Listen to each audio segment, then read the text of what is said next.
pengaruh Turki Utsmani di Jawa misalnya, peci, sistem militer Pangeran Diponegoro, pusaka keraton, karya sastra, dan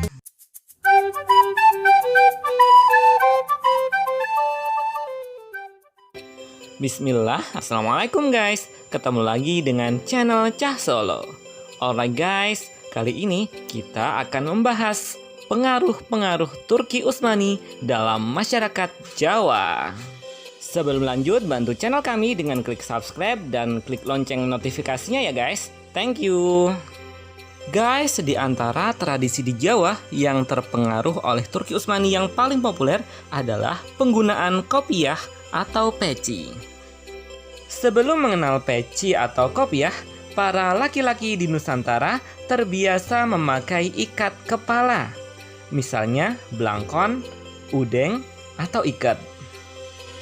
Kemudian pada zaman sebelum penjajahan, orang-orang Timur Tengah datang ke Nusantara, diantaranya memperkenalkan topi fez atau tarbus Turki. Kemudian penduduk lokal pun memodifikasinya menjadi songkok atau peci. Pemakaian peci ini semakin populer setelah sering digunakan oleh Presiden Soekarno.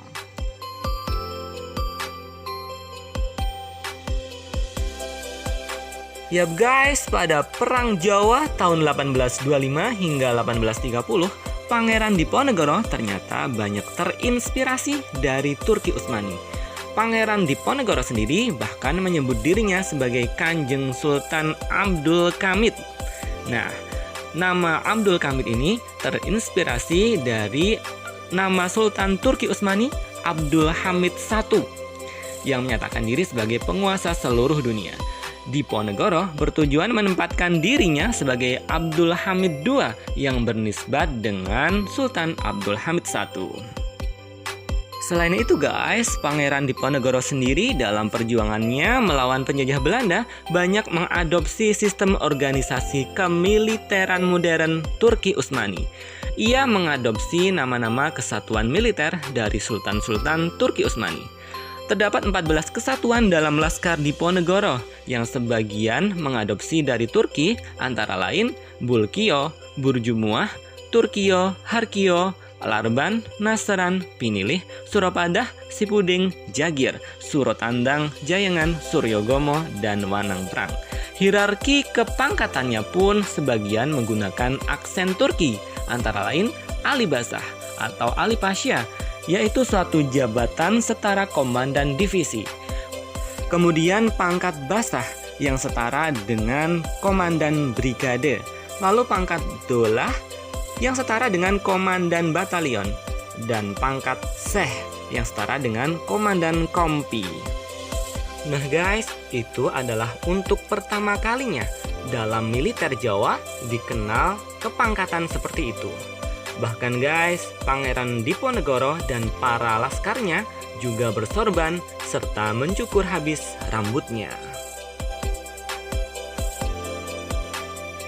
Kemudian guys, hubungan antara Kesultanan Turki Utsmani dengan Jawa pada masa lalu juga ditegaskan oleh Gubernur Daerah Istimewa Yogyakarta, Sultan Hamengkubuwono ke-10.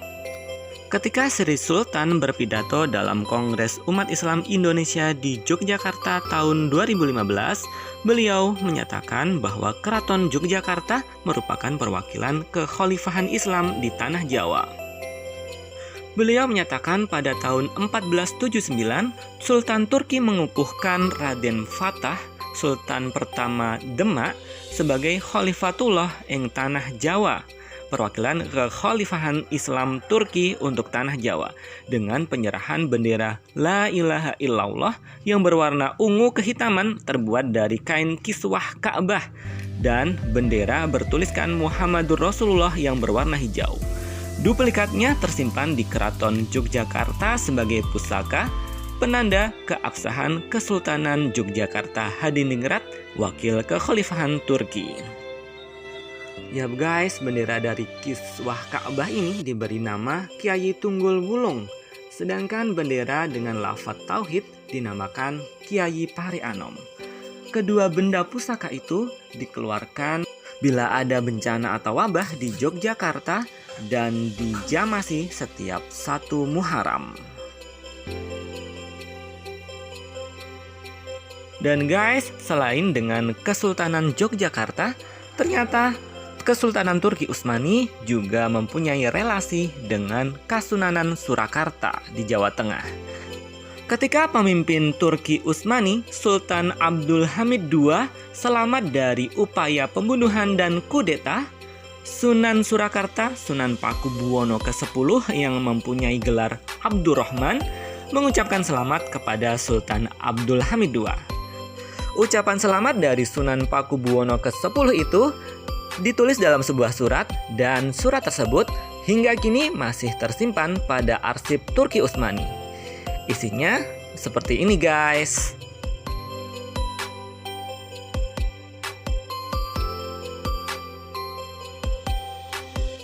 Dan guys, banyak sumber-sumber dari barat yang mencatat hubungan antara para ulama kerajaan Demak di Jawa dengan negeri-negeri di Timur Tengah dan Turki Utsmani. Di antara para sejarawan itu adalah Tom Piles, Mendes Pinto, dan H.J. de Graaf. Misalnya pada buku Kerajaan-Kerajaan Islam karya Graaf dan Piset. Graaf mencatat bahwa hubungan internasional antara masyarakat Jawa dengan Turki Utsmani sudah terjalin sejak berdirinya Kesultanan Demak. Dikatakan bahwa Demak membangun komunikasi dengan Turki Utsmani melalui para ulamanya, baik dalam urusan pengembangan dakwah Islam maupun bidang lainnya. Kemudian guys, pakar falsafah kebudayaan Islam di Indonesia, Profesor Dr. Abdul Hadi Wijimutari atau Abdul Hadi WM, mengungkapkan tak bisa dipungkiri pengaruh Turki Utsmani sangat besar dalam khasanah sejarah Islam di Jawa. Misalnya pada perayaan Sekatenan atau Grebeg Maulid yang merupakan peringatan Maulid Nabi di Keraton Surakarta dan Yogyakarta. Para abdi dalem pembawa gunungan pada perayaan Grebeg Maulud biasanya memakai pakaian berwarna merah dan kopiah. Kopiah tersebut disebut dengan tarbus Turki dan pakaian merah adalah warna bendera Turki. Perayaan Grebeg Maulid itu adalah salah satu cara dakwah Wali Songo untuk mensiarkan agama Islam di tengah masyarakat Jawa.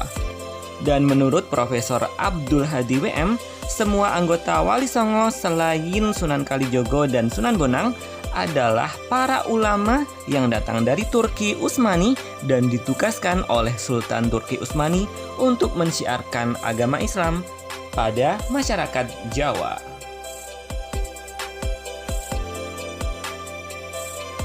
Dan guys, pengaruh Turki Utsmani di Jawa juga nampak dalam karya sastra karangan para pujangga keraton Jawa.